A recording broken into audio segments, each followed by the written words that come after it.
बिस्मिल्लाहिर्रहमानिर्रहीम। I am Mohammad Ejaz Maharvi, professor of mathematics.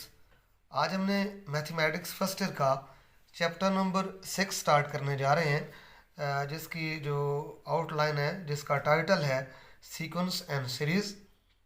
और पहले हम सीक्वेंस को पढ़ेंगे कि सीक्वेंस क्या होता है। कि चैप्टर का नाम है सीक्वेंस एंड सीरीज। सीक्वेंस क्या होता है?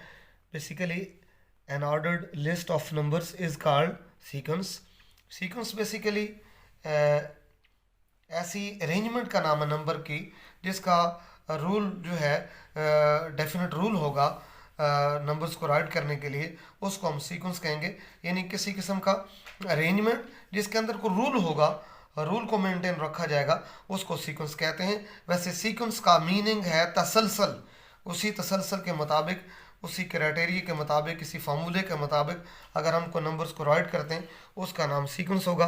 जैसे मिसाल के तौर पे 1 2 3 4 5, इन तमाम के दरमियान देखें तो 1 का डिफरेंस आ रहा है, तो पहली एग्जांपल दी जा सकती है 4 है। 4 6 8 10, 2 का डिफरेंस आ रहा है। 1 है, 1 को 2 से मल्टीप्लाई करेंगे, फिर 2 को 2 से करेंगे, मल्टीप्लाइंग फैक्टर आ रहा है 2, तो ये भी सीक्वेंस बन गया।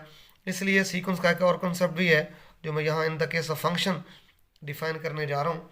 फंक्शन को आपने पहले मैट्रिक में कुछ पढ़ा, अब हम बता रहे हैं कि सीक्वेंस क्या है। Is a special kind of a function. Sequence एक ऐसी खास किस्म की स्पेशल काइंड ऑफ फंक्शन है, फंक्शन की किस्म है।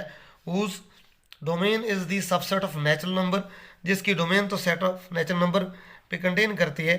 एंड रेंज में भी any other set, mean any other set, set of real number भी हो सकता है, कॉम्प्लेक्स नंबर। तो मालूम ये हुआ कि सीक्वेंस भी एक ऐसे फंक्शन का नेम है जिसकी डोमेन तो सबसेट ऑफ नेचुरल नंबर है, और रेंज अगर रियल नंबर पे कंटेन करती है तो उसको रियल सीक्वेंस कहेंगे, और अगर कॉम्प्लेक्स नंबर पे कंटेन करती है तो उसको कॉम्प्लेक्स नंबर कॉम्प्लेक्स सीक्वेंस कहेंगे। F is a function from N to R लेंगे तो रियल सीक्वेंस हो जाएगा, एन टू सी लेंगे तो कॉम्प्लेक्स सीक्वेंस होगा। अब हम देखते हैं कि सीक्वेंस क्या है। Sequences are usually denoted by A N. ये सिंबॉलिकल वे है राइट करने का सीक्वेंस को, and is defined as A N is equal to 1 by N. और एन चूंकि नेचुरल नंबर है, नेचुरल नंबर 1 से स्टार्ट होते हैं, इसमें पुट करेंगे 1, नीचे भी 1 आएगा, फिर 1 by 2 1 by 3 1 by 4 so on. ये इन्फिनिट वे में राइट किया जाएगा। हेयर इसमें देखते हैं कि A1 अगर n की जगह 1 पुट करेंगे तो फर्स्ट टर्म आ जाएगी सीक्वेंस की। Here A1 is called first term of the sequence, A2 is called second term of the sequence, A3 is called third term, or An is called nth term of the sequence. It is also represented as A of n or of the general term of the sequence. इसमें एक बात ध्यान में रखें कि मैंने पिछले lecture के अंदर, पिछले लेक्चर में मैंने बताया आपको कि एंड पे हमने ये पढ़ा इस कॉन्सेप्ट को कि फंक्शन की ज़िमन में बताया गया कि इसकी डोमेन नेचुरल नंबर है। ये 1 है, 2 है, 3 है। फंक्शन में 1 पुट करेंगे तो पहली टर्म आएगी, सेकंड पुट करेंगे second term, so on third करेंगे थर्ड, और सो ऑन एन पुट करेंगे, फाइनाइट नंबर है तो एनथ टर्म, इसको जनरल टर्म या nth term of the sequence भी कहा जाता है। अब इसमें देखें जो बात चल रही है कि हमारे पास इसको ए एन को एनथ टर्म भी कहते हैं, या जनरल टर्म भी कहते हैं, या ए ऑफ एन को ए ऑफ एन भी कह सकते हैं, is called general term of the sequence. वही कंसेप्ट जो मैंने अभी बताया आपको।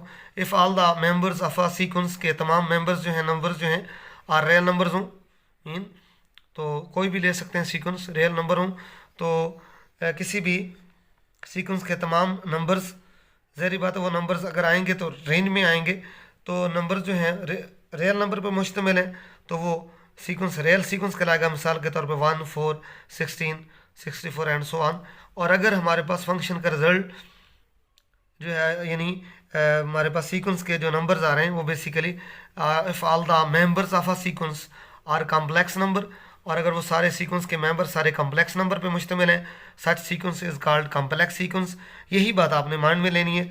और उसका एग्जांपल क्या दिया जा सकता है कि एफ एन होगा a plus minus iota b n, n b आएगा। तो मालूम ये हुआ कि अगर किसी भी फंक्शन की रेंज में मेंबर्स होते हैं सीक्वेंस के, रेंज ऑफ द सीक्वेंस अगर सेट ऑफ रियल नंबर पर मुश्तमिल होगी तो रियल सीक्वेंस, और अगर रेंज ऑफ द सीक्वेंस या मेंबर ऑफ सीक्वेंस भी कह सकते हैं, अगर कॉम्प्लेक्स नंबर पे मुश्तमिल हैं तो उसको कॉम्प्लेक्स सीक्वेंस भी कहा जाता है।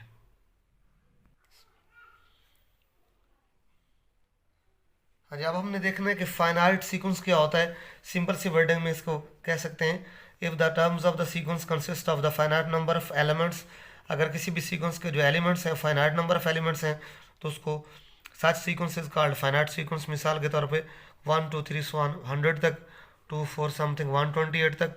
तो मालूम ये होगा कि जिस सीक्वेंस की लास्ट टर्म गिवन होगी उसको हम कहेंगे finite sequence. Otherwise it is called sequence is called infinite sequence if the number of terms of the sequence की जो टर्म्स हैं आर इनफिनाइट हूँ। For example 1 2 3 so 1 set of natural number का जो सेट है बेसिकली ये हमारे पास infinite order पे जा रहा है। ये दूसरा 1 1/2 1/3 1/4 सो 1 ये भी इनफिनाइट ऑर्डर पे जा रहा है, तो ये इनफिनाइट सीक्वेंस होगा। ये नोट में बात ज़हन में रखें।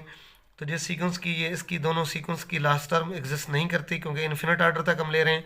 जिस सीक्वेंस की इन्फिनाइट लास्ट टर्म गिवन ना हो उसको हम इन्फिनाइट सीक्वेंस कहेंगे, और जिस सीक्वेंस की लास्ट टर्म गिवन हो जिस तरह 100 है या 128 है उसको हम कहेंगे फाइनाइट सीक्वेंस।